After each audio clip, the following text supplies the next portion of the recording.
Someone broke into our home. It was every family's nightmare. My wife and I had the day off work, and we had taken our son out for lunch and some family bonding time. But as we approached our home, something felt off. I had a growing sense of dread the closer we got. As our house came into view, I could see that the front door was wide open. Someone had broken into our home.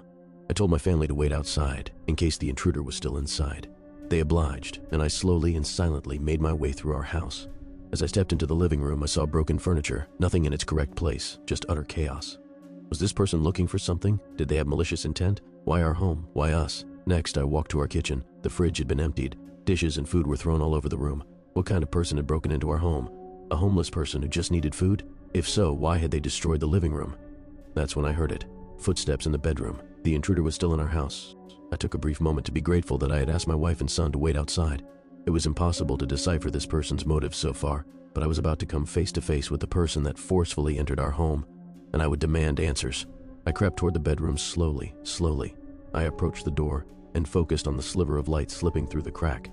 I could see faint shadows dancing in the light. I raised my hand, placed it against the door, and took a deep breath, readying myself for whatever may be on the other side. I pushed the door open and stepped through the threshold with authority.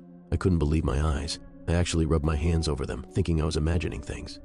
There, in my son's bed, was a young girl with curly blonde hair. She stared at me with wide eyes. She must have been terrified. I must have been a few feet taller and at least 100 pounds heavier than her.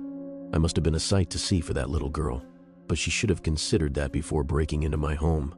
I called my wife and son to see what I found. "Is that a human, Papa?" "Why, yes it is, baby bear. That's dinner.